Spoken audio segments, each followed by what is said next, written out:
시청자 여러분 안녕하십니까. 3월 9일 시사정담 배종찬 인사이트K 대표님 모시고 주말 정과 이슈를 분석 정리해 드리도록 하겠습니다. 배 대표님, 예. 이제 공천 전국도 끝물이라고 합니까? 끝물입니다. 네. 끝물. 이제 뭐 그동안 경선을 벌였던 지역 몇 곳만 남겨놓고 거의 다 마무리가 된 것 같습니다. 그렇게 되면은 이제 각 정당이 선대위를 꾸리는 것 아니겠습니까? 21일, 22일 등록을 하고 28일부터 공식적인 선거운동에 지금 들어가게 되어 있죠. 예. 그래서 근데 뭐 국민의힘은 선대위가 큰 문제가 되지는 않고 있습니다만은 민주당의 경우 워낙 공천 파동이랄까 후유증이 심각하기 때문에 민주당으로서는 그것 때문에 지지율이 그냥 폭락을 했지 않습니까? 그렇죠. 근데 네. 빨리 이걸 수습하고 정리해야 한 그런 선대위가 지금 필요한 상황 아닙니까? 그렇습니다. 수습을 위한 국면 전환이 필요하고 예. 무엇보다도 수습의 핵심은 이재명 대표의 이 리스크를 보완해 줄 수 있는 예, 그렇죠. 누군가가 필요하다는 것이 예. 핵심입니다. 왜냐하면은 결과적으로는 지금 지지율이 망가진 가장 큰 이유가 공천이고 예. 그 공천의 핵심은 이른바 이재명 공천, 예. 뭐 연산군 공천, 뭐 대장동 대장동 공천, 공천. 비명행사, 예. 신명행제 공천 이거 아니겠습니까? 예. 결과적으로는 그 피범벅을 닦아내기 위해서는 이재명 대표를 적어도 총선까지 대신해 줄 사람이 누구냐? 예. 이 부분이 지금 지지율에는 민주당은 핵심이라고 볼 수가 있는 것이죠. 하다못해서 막판에 가니까 후보 바꿔치기를 해버렸더라고요. 서대문 갑에서는. 그렇죠? 그렇죠. 정진상 그 변호인을 경선에서 떨어졌지 않습니까? 그 청년 특구로 지정을 해갖고 예. 이른바 공개 오디션까지 해서 그러니까요. 당선된 사람을 싹 제해버리고 김동화 변호사인가요? 그 사람을 또 집어넣어가지고 지금 논란이 많이 빚어지고 참 별일이 다 있습니다. 그러니까요. 이거는 뭐 더 이상 이제는 설명이나 변명의 여지가 없습니다. 예. 그러니까 다른 사람 다 떠나서 전남의 그 건희향협, 예. 건희향협 예. 뭐 하는 겁니까? 그러니까요. 한수 공천 다 해놓고 후보자가 요청을 해서 대성적 결단으로 경선을 한다는 게 말이 되는 이야기입니다. 저는 제가 태어나고 처음 듣는 이야기입니다. 후보자의 요청을 받아들여서 공천을 하나요? 공천관리위원회 다 있고 선거관리위원회 다 있고 전략공천위원회 다 있는데 그러니까 이게 이른바 지금 실무에 있는 예. 중진 국회의원들을 다 바보로 만들어버린 겁니다. 예. 말 그대로. 거기다가 서울에서는 지금 성치훈이나 건지용이나 말 그대로 청년 공천한다라고 다 이야기를 해놓고 다 지금 진행되고 있는데 뭐 2차 가해니 어떤 이야기를 하고 있지 않습니까? 그러면서 그 2차 가해도 본인이 한 게 아니고 그러니까요. 재판에 가서 증언을 한 거 아닙니까? 말도 안 되는 예. 이야기죠. 그래서 자기 생각을 증언을 한 거예요. 안규백 전략 공천 위원장이 그런 이야기를 하지 않습니까? 국민 여론을 수렴했다는 거예요. 그래서 국민 여론이 그러면 피해 호소인 이야기한 사람들은 왜 공천을 한 거예요? 박원순 시장 때. 그리고 또 하나는 국민 여론을 수렴한다면서 왜 재심은 안 받아들입니까? 박용진 재심은 안 받아들이고 다 기각시켜버리잖아요. 임종석 전 실장은 여론 안 받아들이나요? 그러니까 이게 앞뒤도 안 맞고 또 위아래도 안 맞고 좌우도 안 맞고 다 안 맞아요. 하나도 안 맞아요. 그러니까 이게 이제 엉망진창이 되다 보니까 해놓고 보니까 지금 여론이 뭐 완전히 네. 한 만평을 제가 봤더니 국민의힘은 이 비치 파라솔 밑에 누워 있는데 민주당 쪽에서는 쓰나미가 와요. 예. 그 만평이 있어요. 똑같은 해변에 한쪽 해변에서는 쓰나미가 와서 도망가느라고 정신이 없어요. 그 말씀은 지금 민주당은 홍군형이 날대로 나 있는 상태고 제가 이 점은 분명히 말씀드렸겠습니다만 우리 이제 시청자분들은 분석적인 내용을 좋아하시니까 호남에서 한국갤럽이 지난 5일부터 7일까지 실시한 조사 결과를 보면 5, 6, 7이죠. 예. 조사 결과를 보면요. 호남에서 민주당 지지율이 50% 미만으로 내려갔어요. 예. 49%입니다. 예. 14%를 누가 가져갔냐면 조국신당이 가져갔어요. 조국신당이 가지고. 그리고 MBS 여론조사가 4일부터 6일까지 실시가 됐는데 이 MBS 여론조사에서는 비례투표 어느 정당이 하겠습니까라는 질문에 호남에서는 민주당 20%대, 네. 조국신당, 혁신당 20%대예요. 그렇습니다. 그래서 저는 이건 뭐냐? 아니 호남에서의 지지율은 국민의힘하고는 상관없습니다. 예. 그냥 민주당 심판이에요. 예. 못 참겠다. 지금 뭐 홍영표 호남인데 찍어내죠. 임종석 호남인데 찍어내죠. 다 찍어내잖아요.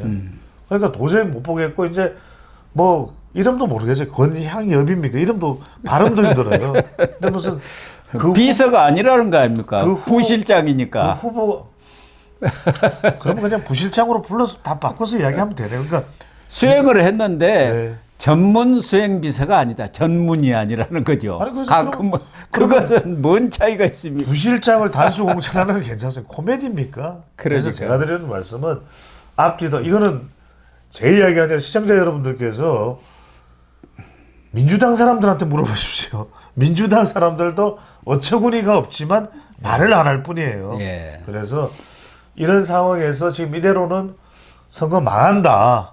이런 상황 인식이 팽배하기 때문에 이걸 바꿔보기 위해서 지금 막판 몸부림을 치는 게 누군가를 대신 내세우겠다. 이게 지금 핵심. 그 사람이 바로 누굽니까? 김부겸 전 총리 아닙니까? 부겸입니다. 그래서 네. 국면 전환을 해야 하지 않습니까? 그렇죠. 이제 공천 이 부분은 정리 수습을 하고 선거 전국으로 가려고 보니까 이 국면 전환을 해야 하고 국면 전환을 해서 유권자들한테 보여주려는 것이 이른바 통합쇼 아닙니까? 통합. 그렇죠. 우리가 이렇게 통합을 했습니다. 그런데 그게 가장 맞는 사람이 아마 이재명 친명 입장에서는 김부겸이라고 본 것 같아요. 그렇죠? 그렇죠. 그러니까 김부겸 이제 최종적으로 결정이 된다면 우리 방송 시점에서는 아직 완전 공식 발표하지는 않았습니다. 안 났죠. 예, 예. 그런 가장 만큼 유력하게 검토를 이게 하고 있는 거죠. 지금 우리 고 선배님께서 고 박사님께서 통합 뒤에 하신 말씀 쇼 쪽에 저는 예. 더 방점을 찍어야 될 것 같아요. 그렇습니다. 왜 그러냐면 아니 통합할 거면 그렇게 문재인 대통령이 통합을 강조할 때 통합하죠. 예. 공천할 때 통합했어야죠. 그렇지 않습니까? 예. 호남이 뿔나기 전에 통합했어야죠. 그렇지 않습니까? 근데 그거 다 안 해놓고 그건 이제 비명 행사를 해놓고 비명 행사를 다 해놓고 끝났으니까 이제 통합이라는 쇼. 대학사를 해놓고 이제는 말 그대로 마사지를 해야 되는데 예. 모르죠. 뭐 김부겸 전 총리도 이제 써먹을 대로 써먹고 또 나중에 어디다가 내팽개칠지는 모르겠습니다만 토사구팽이죠. 첫 번째는 효과는 뭐냐면 친명이 지금 비틀어졌지 않습니까? 예. 이른바 멸문공천이다 그런 이야기도 나왔단 말이에요. 근데 예. 일단 김부겸은 여하튼 문재인 정부에서 행정부 장관 총리까지 했잖아요. 그러니까 친문이야. 그러니까 그렇죠. 김부겸이 와주는 순간 간판을 서주는 순간 친문 갈등이 좀 가라앉네. 그죠? 그렇지 않습니까? 친문 갈등이 가라앉고 그다음 두 번째는 뭡니까? 예. 두 번째는 지금 얼마 전에 보니까 이재명 대표가 빵을 들고 있어요. 빵을 들고 그렇대요. 있는 이유가 예. 몰빵인 줄 알았어요. 저는 뭐. 그게 몰빵의 의미입니다. 그게 뭐냐면 지지율이 지금 호남에서 이재명 심판으로 조국한테 빠져나가네. 예. PK에서도 민주당은 찍어야겠는데 이재명은 실래 그럼 조국으로 가는 거예요. 예. 그러니까 그 빠져나가는 게 어느 정도까지는 괜찮아. 너무 빠져나가면 안 돼. 예. 그렇지 않습니까? 그래서 김부겸을 내세우면은 이게 조국 쪽으로 가는 게 좀 차단이 돼요. 그렇죠. 그렇죠. 그러니까 이게 TK의 영남의 민주당의 간판인 김부겸이 와주면 예. 조국을 좀 차단해주는 걸 그렇구네. 그렇죠. 예, 딱 그러네요. 그 효과로 그리고 세 번째는 뭐냐? 지금 중도 이른바 무당층. 40대 예. 무당층 다 떨어져 나가잖아요. 예. 지금 이번에 공천 보고서 이게 뭐냐 도대체. 도저히 내가 봐도 이건 못 봐주겠다. 이게 무슨 뭐 피범벅이냐 연산군이냐 저는 연산군 이야기 나온 건 처음 들었습니다. 연산군이냐 차은우냐 뭐 정체별명 여론조사나 윤리평가 빵점 박용진은 아직까지도 그 윤리평가 빵점을 계속 이야기하잖아요. 뭐냐 도대체 내가 왜 빵점이냐 누가 그럼 100점이냐 제발 100점인 사람 한 명만 이야기해달라. 근데 그런 상황에서 지금 중도층은 뿔이 나 있는데 그래서 중도층이 계속 빠져나가고 중도에서 일부는 심지어는 중도 진보는 조국으로 가버려요. 그러니까 네. 이거 큰일 났다. 아, 그렇죠. 예. 이게 아시겠지만은 뭐 이게 어느 정도 총선에서 가정하는 겁니다. 뭐 어느 정도 뭐 한두 석, 세네 석, 다섯 여섯 석 지는 건 모르겠는데 참패를 하면 이야기가 달라지죠. 네, 그러니까요. 그러니까 진짜 이재명 대표는 그때 피반복될 수 있습니다. 그러다 보니까 김부겸 전 총리가 좀 약간 중도 성향이잖아요. 네. 그러니까 중도를 좀 가져와 줄 수 있으니까 그리고 제일 좋은 건 뭔지 아십니까? 자, 결과가 좋으면 좋은 대로 바로 내가 딱 대성적 결단을 해가지고 김부겸 내세우니까 그 결정을 내가 아니면 누가 하겠냐. 예. 이재명 대표가 이런 예. 말을 하겠죠. 그 다음에 만약에 결과가 안 좋다. 아, 그렇게 기회를 줬는데도 김부겸 전 총리가 해내지를 못하네. 열심히 안 뛰는 모양이네. 또 이런 식으로. 마음은 또 딴 데가 있었나 봐요. 콩밭에가 있은 모양이야. 콩밭이에요. 자기 세력 부식하는 그러니까. 데만 힘쓴 것 같아. 안 뛰더라. 그러면서 해피하게 탁 줬어. 이게 이른바 우리가 말하는 이 펀드 투자를 하더라도 해지라는 거죠. 해지 아시죠? 예, 해지. 해지하는 겁니다. 예. 위험을 최대한 해지해서 본인은 이른바 다 이제 알토란 같은 공천 끝내놨으니까 예. 이 마지막 리스크는 누구한테 넘겨버리느냐? 그래서 자칫 뭐 결과가 좋으면 좋은 대로 나도 이긴 거죠. 예. 반사이거든요. 그러니까 그런 여러 가지 꽁 잡고 뭐 새 잡고 누이 잡고 가랑치고 뭐 도랑치고 가재 잡고 가재 잡고 다잖아요. 이런 그래서 지금 고 박사님이 말씀하신 정말 진심 어린 통합이면 본인이 해야죠. 예. 본인이 해서 공천부터 시작해서 이 사람들이 진심이 느껴지는 진심 통합이 되는데 이게 김부겸을 탁 내세우면서 통합 쇼가 되고 있는 거죠. 근데 김부겸이는 이제 총리까지 하고 할 거 다 네. 하신 분이 아직은 뭐 최종적으로 결정은 된 건 아닙니다만은 김부겸 측에서 기자들한테 문자까지 보내서 당에서 공식 제안을 했다. 네. 김부겸 총리가 숙고 중이다. 이렇게 얘기를 일부러 한 것은 예. 이미 어느 정도 얘기가 됐다고 봐야 하는 것 아니겠습니까? 그렇습니다. 그 포장을 어떻게 할 거냐. 이 문제만 남은 부분이에요. 그러니까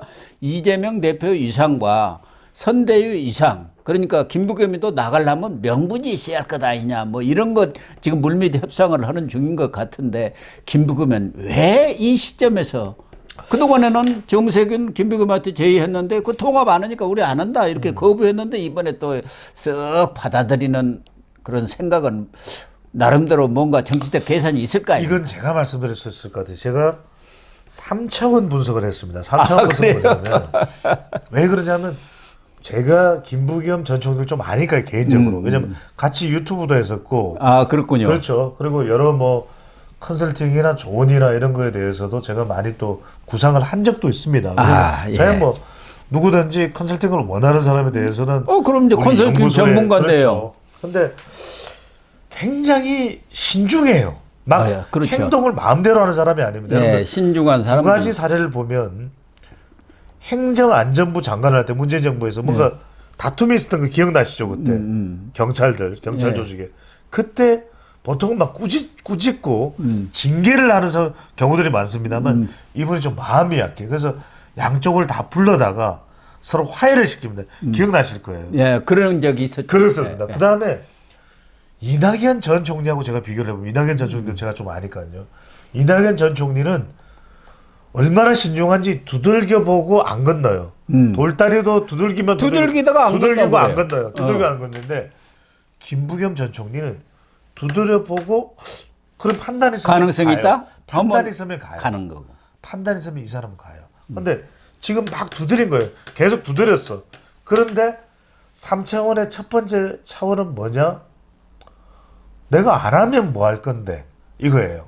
그러니까 지금 백수 아닙니까? 그렇죠. 양평에서 오랫동안 가서 지금 거기 살고 있잖아요. 말 그대로 총선 이후에 나서자니 또 딱히 명분이 없어요. 네. 그런데 총선 전에 민주당이 그래도 지금 위기잖아요. 위기 때 나서주면 딱 구해서. 자기 지분이 생깁니다. 여론이 그렇죠. 그래도 이재명 대표가 꽉 치고 있는 민주당이지만 그래도 이낙연 쪽으로 당장 넘어갈 일은 없어요. 네, 그렇죠. 또 그렇다고 해서 지금 법정 구속될 가능성이 높은 조국 쪽으로 가기도 쉽지가 않아요. 예. 정서적으로 좀 다르죠. 또 예. 친문이고 친명이고 그렇다면 지금 그래도 지금 TK 민주당인 김부겸은 좀 자유롭죠. 그렇죠. 그러면은 이때 본인이 판단할 때 그럼 내가 안 들어가면 뭐 나한테 남는 게 있나? 차라리 들어가는 것과 안 들어가는 거 생각했어요. 들어가는 게 뭐든지 걸어 놓는 거예요. 그렇지 않습니까? 예. 걸어 놓는 겁니다. 그래서 우리가 왜 어르신들이 그런 이야기 하잖아요. 아무것도 안 하면 아무 일이 없지만 뭐라도 해야 실패도 하지만 성공도 해볼 수 있는 거다. 그렇지 않습니까? 이재명이 사법 리스크가 커지고 있는 상황 아닙니까? 그러니까요. 그때 대안을 찾을 거 아니에요. 그렇죠. 그래서 일단은 걸어 놓는 것이고 두 번째는 그냥 들어가는 것이 아니라 내 명분과 협상력을 가지고 들어가는 겁니다. 그렇죠. 왜냐하면 일단은 지금 이재명 대표로서는 김부겸 간절할 수밖에 없습니다. 이낙연 없죠. 예. 삼총리 중에서 정세균은 당장 호남이고 그렇죠. 그러니까 호남이. 조금 그렇죠. 김부겸이 더라도 효과가 적어. 김부겸이야. 예. 김부겸이면 또 윤석열 정부하고 대구니까 네. TK니까 붙어주기도 좋거든요. 그러니까 여러 가지 그래도 이 김부겸 전 총리로서도 협상력이 생기는 거예요. 예. 이런 조건이 있기 때문에. 그 다음에 마지막은 뭐냐? 마지막은 잘 되면 잘 되는 대로 이재명 대표도 김부겸 물론 뭐 어떻게 행동할지는 알 수는 없습니다만 본인이 또 법적으로 어떻게 될지 모르는 상황에서 그래도 김부겸을 조금 예우해 줄 수밖에 없어요. 왜냐하면 경쟁자가 될 수도 있겠지만 그래도 이게 자기가 친명으로 구성해 놓은 정당이기 때문에 바로 김부겸 쪽으로 넘어가잖아요. 넘어갈 수가 없죠. 호남 주자보다는 안전하잖아요. 예. 안심이 되잖아요. 예. 호남 그쪽은 쪽- 대의원도 또 그렇죠. 없고 권리당원도 적고 그렇죠. 호남은 대부분이 그가 있어요. 그렇죠. 예. 그리고 마지막으로 뭐냐? 실패했을 때 떠넘기가 좋죠. 예. 좀 실패했을 때는 그러면은 호남 주자인 호남의 누군가에게 떠넘기면 호남 여론도 야씨 너 어떻게 그 책임을 다 거기다가 다 떠넘겨 버려요. 이렇게 비판을 들었지만 TK인 김부겸은 자유롭잖아요. 예. TK인 김부겸은 자유로우니까 설사 총선 결과가 안 좋으면 안 좋은 대로 참 역부족이었습니다. 그러면 그 사과 발표를 공개적으로 누가 하겠습니까? 김부겸 전 총리가 하겠죠. 그렇죠. 선대위원장. 이재명 대표가 안 해요. 이재명은 그래서 모양새는 이제 개항에 좀 전념을 더 그렇죠. 하면서 그렇죠. 약간 이선 후퇴하는 듯한 모양새인데 그걸 지금 조율을 하는 바로 이 부분입니다. 그러니까 본인은 지금 인천 계양을이 사실은 위태위태하죠. 지금 4%까지 붙었지 유동규에 않습니까? 얼마 전에 보니까 이천수가 또 테러를 당했어요. 예, 테러 당했어요. 이게 동정전으로 생깁니다. 이렇게 되면 어려워져요. 그러면 이재명 대표로서는 인천 계양을 해서 꺾이면 다 꺾이는 거 아닙니까? 끝나죠. 거기에 전력 투구를 할 수 있어요. 예. 그래서 이재명 대표로서는 일석이조가 아니라 일석 한 5조쯤 됩니다. 김부겸 전 총리 입장에서도 과거에 손학규 전 대표 있지 않습니까? 이분이 김종인 당시 비대위원장이 빨리 나오라 강진해서 그런데 그때 총선 끝나고 민주당이 완전히 박살내면 접수를 하려고 했는데 안 나왔다가 끝나버렸어요. 정치적이. 근데 김부겸은 양평에 지금 직거를 하고 있는데 딱 나왔지 않습니까? 또 하나는 이해찬이가 그래도 인상은 그렇습니다만은 정치를 보는 눈은 있잖아요. 네네. 여차하면 인상을 말씀하시니까. 이재명에는 간 수가 있다. 사법 예. 리스크로. 그때 대안을 김부겸을 생각한다는 얘기가 정치권에서 바다합니다. 예. 그래서 김부겸 쪽하고 뭔가 이렇게 좀 소통을 하고 있다더라. 이런 얘기가 있는 거 보면은 이번에 이해찬이가 원래 나오려고 했지 않습니까? 그렇죠. 근데 당내에서도 그 인상도 나쁜 사람이 또 나오면 뭐해? 중도층 잡아올 수도 없네. 그러니까 김부겸을 싹 이렇게 민 그렇죠. 것 아닌가 하는 그런 관측들도 있더라고요. 그럴 수밖에 없겠죠. 왜냐하면 이제는 이해찬 전 대표의 말조차 안 듣지 않습니까? 예. 임종석 전 실장에 대해서 에이 임 실장 정도는 좀 생각을 다시 해보지 그래 이렇게 했는데도 뭐 코판기도 안 끼지. 코판기도 안 끼고 심지어는 박지원 전 국정원장이 여론조사는 잘 나오지 않습니까? 우리 임 전 실장이 이래도 말을 안 듣잖아. 말을 안 듣죠. 그러니까 이거 안 되겠다 이러다가는 이해찬이 누굽니까? 사실은 민주당의 산 역사예요. 뭐 김진표 그렇죠. 누구누구 있지만 예. 사실은 민주당의 뿌리로 따지고 역사로 이해찬이죠. 따지면 이해찬이 국회의장을 해도 뭐 이상하지가 않아요. DJ 때부터 그럼요. DJ가 발탁해갖고 세피로 그때부터 쭉 민주당을 끌어온 사람 아닙니까? 노무현을 만들었죠. 문재인을 만들었죠. 이재명 만들 뻔하다가 못 만들었죠. 그런 걸 다 가져한 사람이 바로 이해찬이란 말이에요. 예. 이해찬 아니에요. 이해찬입니다. 이해찬. 예. 어떤 분들은 뭐 또 이 가운데 개짜 붙이는데 그러시지 말고. 하여튼간에 이해찬 전 대표가 봤을 때는 그런 판단, 완전히 이뭐 설계의 마법사 아닙니까? 예. 그런 생각을 할 수밖에 없겠죠. 만약에 이재명 대표의 사법 처리로 상당히 민주당이 어수선해졌다면 그걸 그래도 중간 관리를 할 수 있는 사람은 김부겸이 아니냐 예. 이렇게 보고 있는 거죠. 그래서 김부겸만 데려오기는 그러니까 또 젊은 층도 필요하잖아요. 그렇죠. 젊은 층을 끌어올 수. 예. 그래서 이제 지난번 불출마 선언했던 이탄희. 그렇죠. 그래도 대권 후보 조사하면 꼭 1%는 나오더라고요. 대단한 이탄희를 거죠. 누가 그렇게 찍는지 모르겠어요. 그래서 나오는 이야기 그거 아닙니까?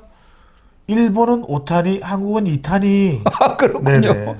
거기에 지금 이번에 컷오프된 임종석도 좀 데려오면 어떻겠느냐. 예. 그러면은 더 이상 뭐 반발할 그런 여지들이 없어지는 거 아니냐 그렇죠. 하는데 임종석이가 거기에 응할지는 모르겠어요. 근데 김부겸이 오면은 적어도 반발은 안 할 수 있겠죠. 예. 그러니까 이제 민주당이 지금 필요한 것은 적어도 누가 손을 들어주면서 손을 번쩍 들어서 함께 사진을 찍어주고 불출마하거나 컷오프 당한 사람이 함께 나서줄 수 있는 사람. 예. 그런 사람들이 지금 이재명으로는 불가능해요. 왜냐면 표정 관리가 안 되잖아요. 일단 예, 예. 손을 잡으면 나를 끊어낸 사람인데 어떻게 웃으면서 그게 됩니까? 근데 김부겸이 오면 아니 임종석도 외면하기 힘들잖아요. 같이 문재인 정부에서 예. 일했잖아요. 그리고 그렇죠. 안민석 같은 사람도 김부겸 정도면 또 손을 잡아줄 수 있는 거예요. 예. 그래서 그런 용도로 지금 김부겸이 급부상되고 사실 그 이야기를 우리 방송에서 제가 계속했습니다. 이재명으로는 예. 지금 이미지가 안 되기 때문에